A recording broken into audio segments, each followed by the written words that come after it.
आज हमारे साथ खास बातचीत करने के लिए आलमनगर विधानसभा क्षेत्र के भावी प्रत्याशी कैसर आलम जी हैं। इनसे बातचीत करेंगे। 2025 का चुनाव को किस नज़रिया से देखते हैं?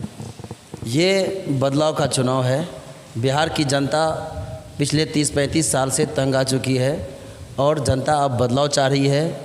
तो बिहार के मसीहा, भविष्य के मसीहा आदरणीय प्रशांत किशोर जी बिहार में बदलाव के लिए एक मुहिम की शुरुआत किए हैं।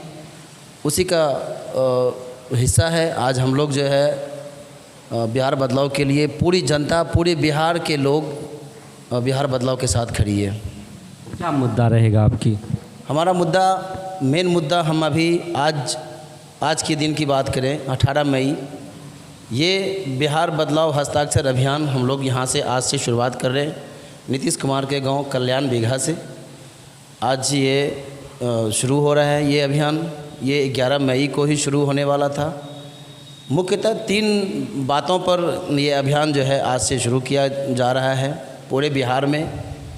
सबसे पहले 50 लाख भूमिहीन परिवारों को 3 डिसमिल जो है ज़मीन देने का बात किए थे सरकार।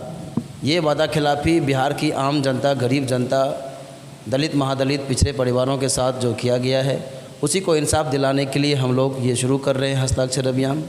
एक जन तक जाने का हम लोग का टारगेट है। जन जन तक जा कर के उनको ये बताना है कि आपसे जो वादा किए थे, सरकार ने जो आपसे वादा किया था, आपके साथ वादा खिलाफ़ी की है सरकार ने।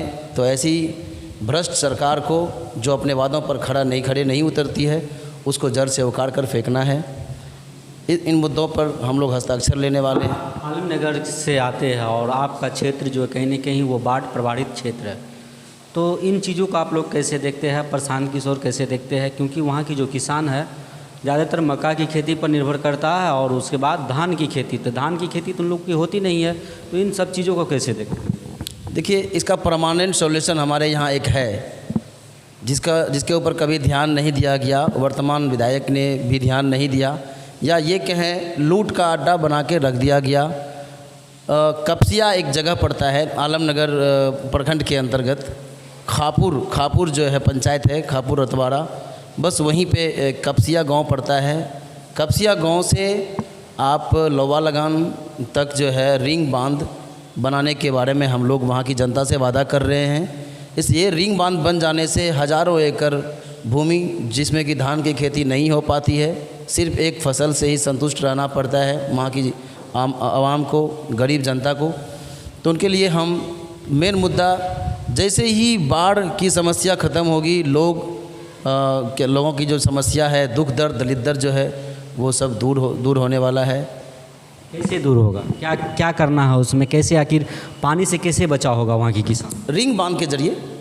रिंग बांध तो अभी भी बांधी हुई है, बांध तो बांध देते हैं। रिंग बांध जो है, आप अगर आगे आएँ कोसी बैराज से बढ़ते जाएँ, आप डुमरी पुल जान रहे हैं, डुमरी पुल, उसराहा पुल भी बोलते हैं, डुमरी पुल से आगे चलते आइए, कपसिया तक वो बांध बना हुआ है। ये 10 किलोमीटर 12 किलोमीटर बचा है, 8 किलोमीटर बीच में।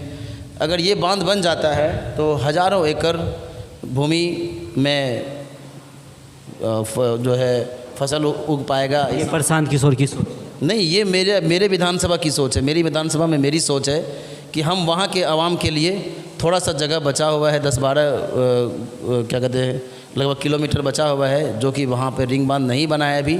सबसे ज़्यादा फोकस हमारा उसी पे है। मौजूदा अभी वहाँ पे जदयू के कोटे से विधायक नरेंद्र नारायण यादव है, मंत्री भी है और सरकार भी है, उपाध्यक्ष भी है, विधानसभा उपाध्यक्ष। तो उनके कार्यकाल में क्या वहाँ आलमनगर की कुछ विकास हुआ है? क्या कुछ लोकल मुद्दा है वहाँ? बिल्कुल कुछ भी विकास नहीं हुआ है। सड़क की हालत देखिए, तो आज सड़क बन रहा है तो 6 महीने, साल भर में सड़क की हालत बहुत ही दयनीय हो जा रही है। कहीं न कहीं बहुत बड़ा लूट घसोट हमारे यहाँ भी, ज़मीन सर्वे के नाम पर भी जो है लूट हर जगह मचा हुआ है। मेरे यहाँ तो लूट का बाज़ार ही है। वहाँ पर जनता त्रस्त हो चुकी है। अब जनता बदलाव चाह रही है, तो उसी बदलाव के लिए हम लोग आए हैं। जनसुराज पार्टी को इस बार स्थापित करना है। 70 आलमनगर विधानसभा में इतिहास दर्ज होने वाला है। नरेंद्र नारायण यादव जो पिछले 30 वर्षों से 1995 से गद्दी पर बैठे हुए हैं और जनता के लिए, जनता के हित में ज़्यादा कुछ काम नहीं हुआ है। आप जनता से चलें, जनता से जाके पूछें। हम जनता से मिलते रहते हैं, बात करते रहते हैं। जनता की हालत इतनी बुरी हो गई है कि मुझे लगता है कि पूरे बिहार में अगर सबसे बदतर हालत में कहीं की जनता अपना जीवन बसर कर रही है। हालांकि पूरा बिहार ही पलायन जैसे, शिक्षा, बेरोजगारी जैसे कई जो है बीमारियों से जकड़ा हुआ है, लेकिन मेरा जो विधानसभा है सत्तर आलमनगर विधानसभा, ये समझिए कि जनसुराज पार्टी वरदान बनकर आई है और लोगों का भी भरोसा है कि जनसुराज पार्टी बिहार में कुछ करेगी और आलमनगर विधानसभा के लिए भी कुछ करेगी। अच्छा, प्रशांत किशोर जी कहते हैं कि हम युवाओं को रोज़गार देंगे, जो युवा बाहर में जाते हैं उनको दीपावली माह से अकाउंट में रुपया जाएंगे और 15 से 20 हज़ार की रोज़गार देंगे। तो ये सारा चीज़ कहाँ से आएंगे, कहाँ से फैक्ट्री लाएंगे? देखिए, ये सब चीज़ आप भी जान रहे हैं, आदरणीय प्रशांत किशोर जी का भी कहना है कि ये तुरंत में नहीं होने वाला है, लेकिन हाँ विदिन 1 ईयर सबसे पहले पलायन को रोकने की मुहिम के ऊपर काम किया जाएगा। सरकार बनते ही सबसे पहले पलायन, जैसे कि हमारे क्षेत्र के लोग अलग अलग कार्य में मलूस हैं, अलग अलग कार्य करते हैं। गुजरात के एक शहर में सूरत में 5 लाख बिहार के गरीब मजदूर किसान वहाँ काम करते हैं। ऐसे लोग जो धीरे धीरे जो यहाँ पर रहना चाहते हैं, पलायन से त्रस्त हो चुके हैं, घर द्वार छोड़ करके, माँ बाप को छोड़ के, फैमिली को छोड़ के पूरी ज़िंदगी बाहर रहने पर बेबस हैं, ऐसे लोगों के लिए जल्द से जल्द लोकल में फैक्ट्रियाँ लगाई जाएंगी।